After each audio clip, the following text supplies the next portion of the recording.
Actually, my speech pretty much is my bio, so I'll just go through it. But first of all, I want to say someone earlier had said, "Thank God for LinkedIn," right? But this is something bigger than LinkedIn that brought us together, with this common message and community feeling that has evolved and happened.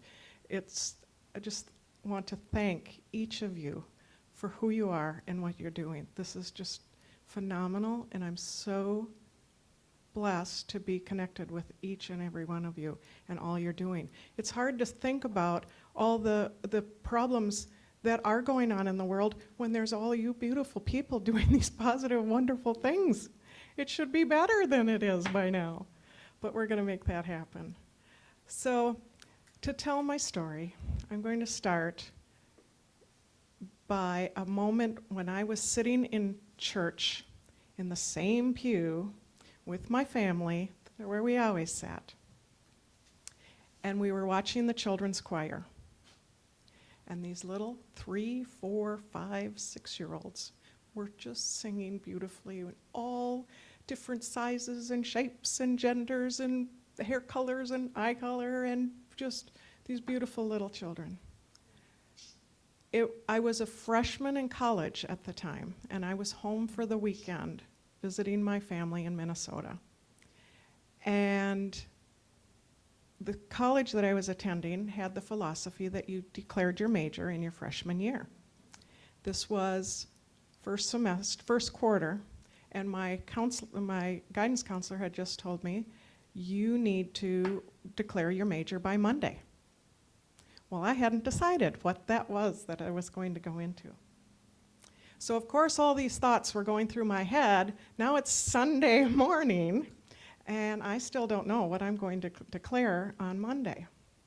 So I'm looking at these children sitting there, and I get choked up every time I tell this story still. And I looked at those kids and I thought, just this thought just popped into my head.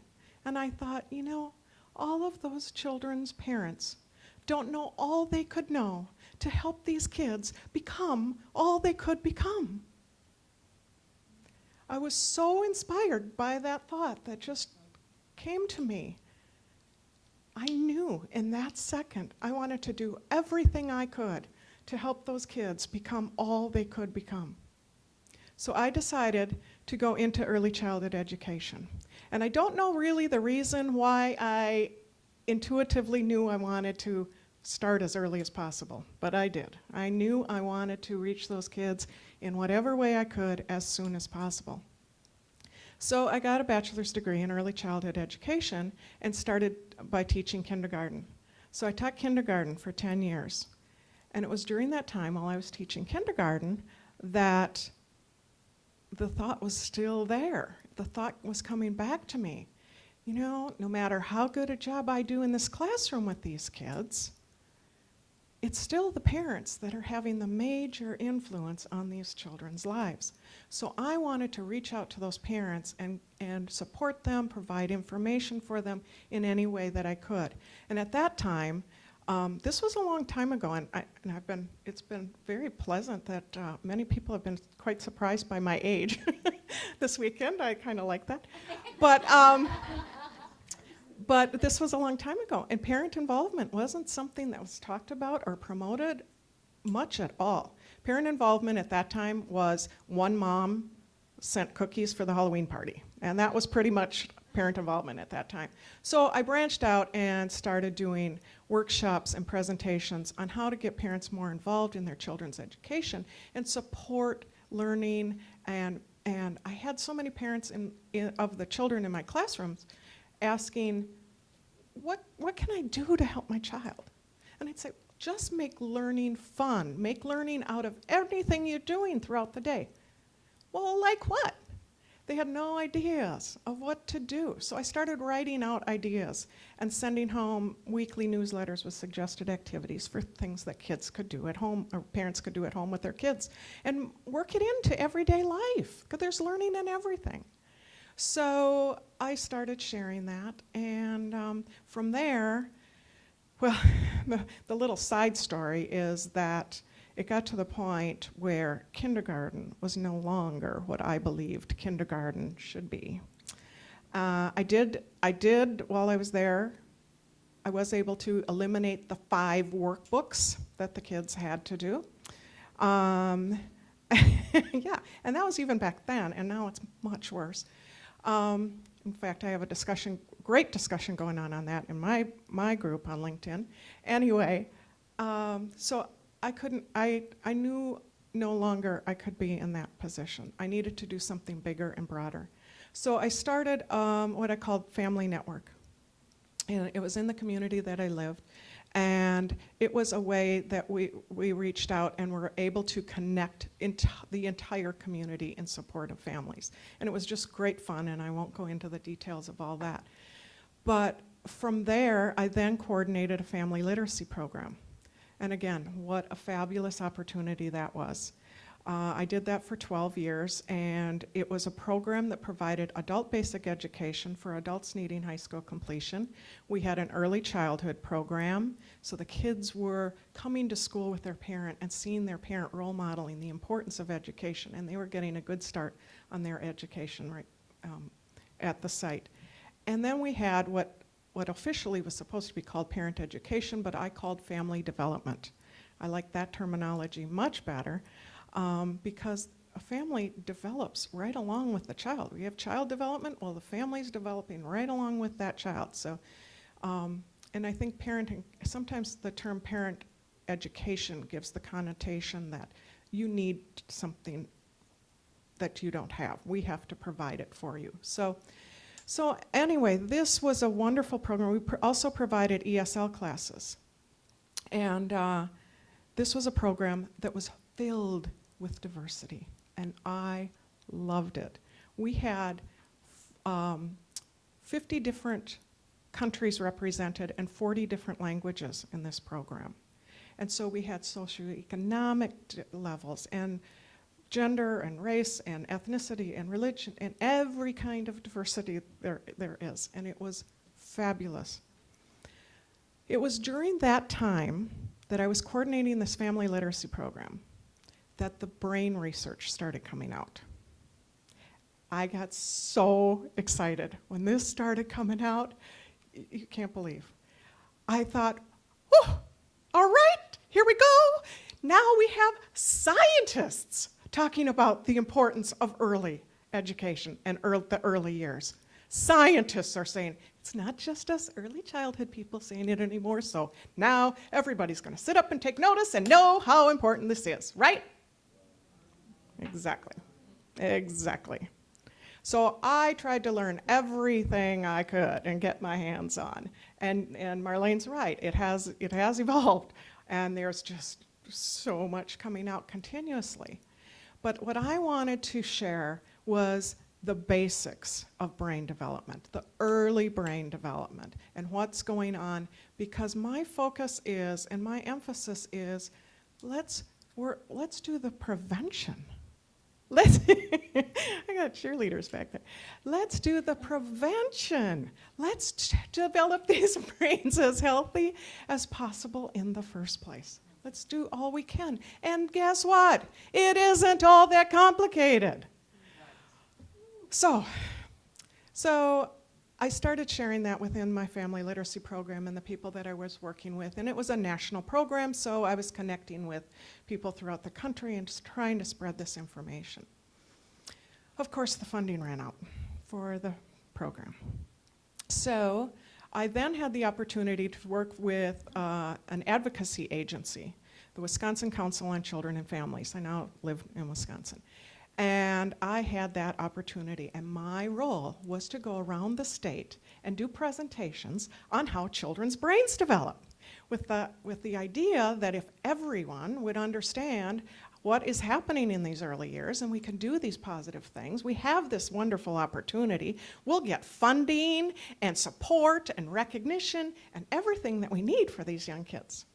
So it was wonderful. We had success in educating a great number of people. We worked at educating politicians and funders and everyone we could. Again, the funding ran out. I was just telling at lunch that in addition, so I was doing these presentations, but in addition, I wanted to come up with a way to go back to that parent, reaching that parent population, and providing a way that this could be practical and hands-on and fit into everyday life. So I started creating what I call brain development activity packets, which some of you may have seen I had displayed outdoors. I have some of them up here. And I started developing the first one, which is Love Your Baby, which happens to be my personal favorite. And so I was doing this on the side, nights and weekends, developing this, and I'm thinking, I want to do this full time. I really want to do this full time. Guess what? It was within 2 weeks of me putting that wish out there. Guess what? No more funding. You get to do this full time. Because what I thought is, first thought was, how do I pay the mortgage? I'm on my own. How do I pay the mortgage? I don't know, but I don't care. I am too passionate about getting this information out. I have to do this. I can't do anything else. I have to do this. So I started what I call Brain Insights, with the idea of providing insights into how children's brains develop. So it has grown. I now do presentations across the country. I have developed a series of brain packets from birth to age, up to age 6, and then one on nature and how the brain develops from nature. They're now selling worldwide. I also have them in Spanish, and I'm getting the word out. But it's just still not enough people know this. This being here and hearing people repeatedly talking about the brain and what's happening in the prefrontal cortex and the amygdala and all this. But you guys are the minority.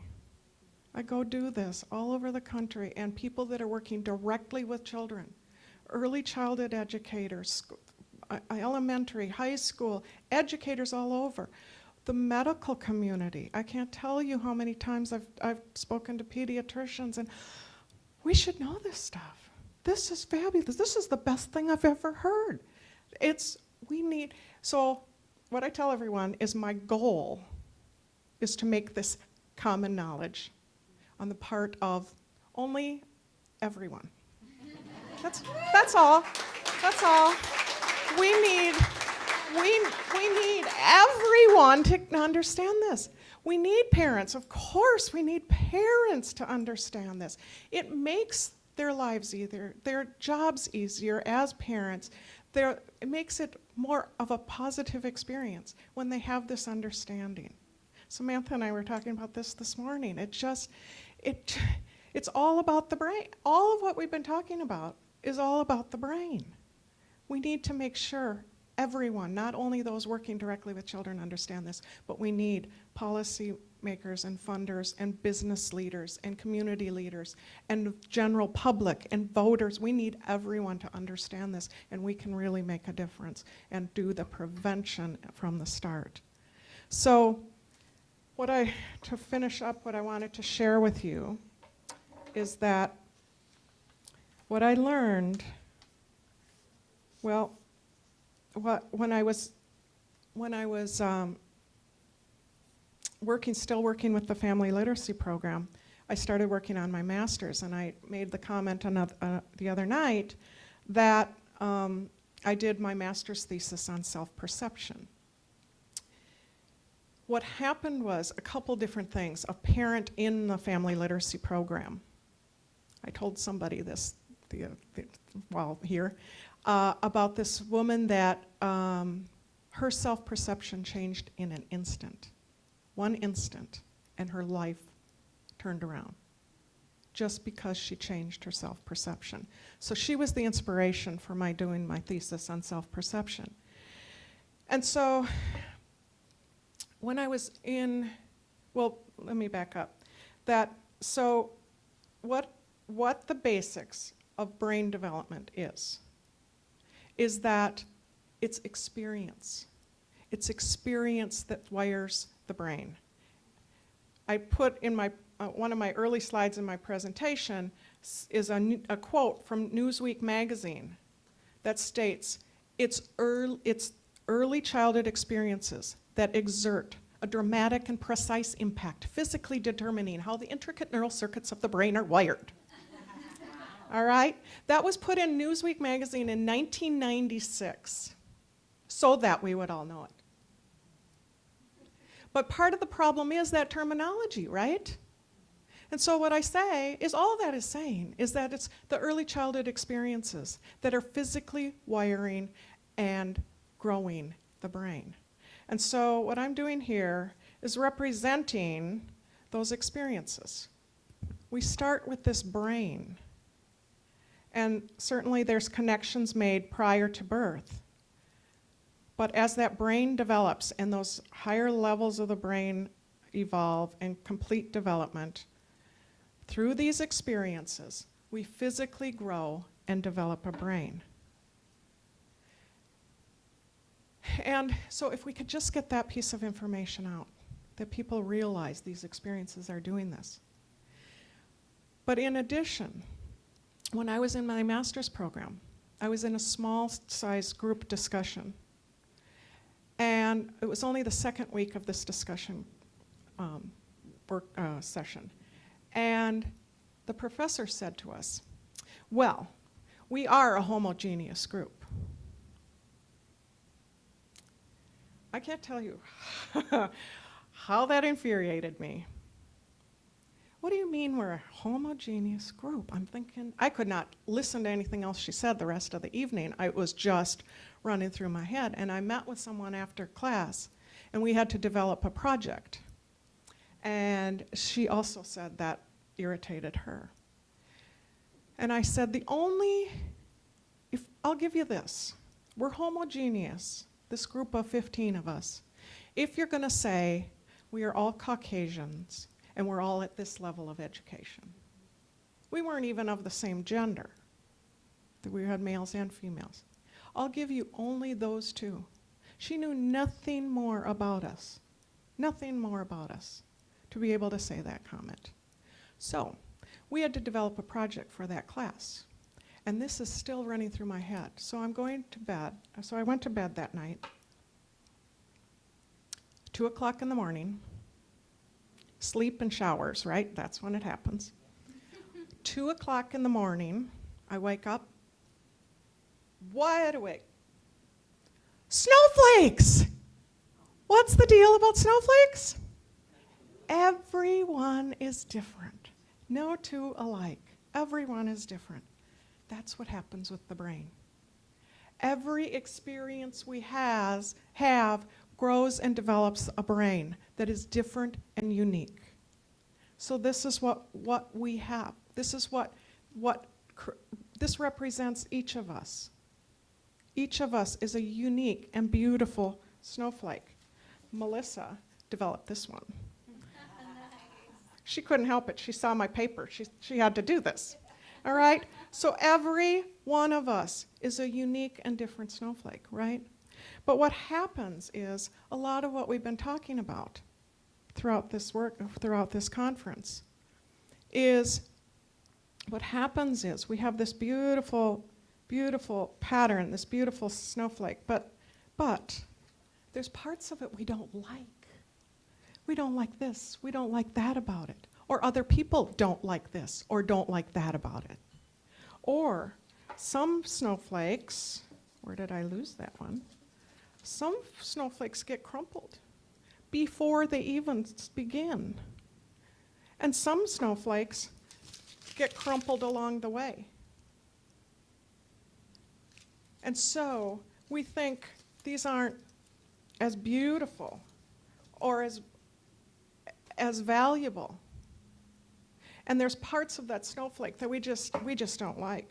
So we try to cover that up and hide that and not let those portions show. And we put labels on them. We put these labels on these different parts of our snowflakes.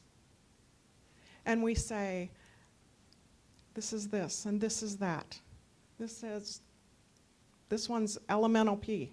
I mean, we're doing that all over the place. But the thing is that it's a beautiful, beautiful snowflake. And whatever our experiences have created, whatever our experiences have been, have created this. So there's nothing, this is only perfect. Only perfect. There's nothing that is wrong with this because it's just who you are.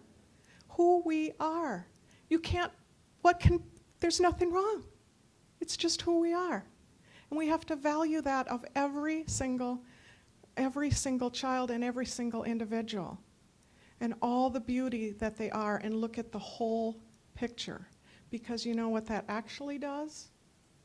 When we create that pattern, what that actually then does is lets the brilliance of who the essence of that person actually really is. Thank you.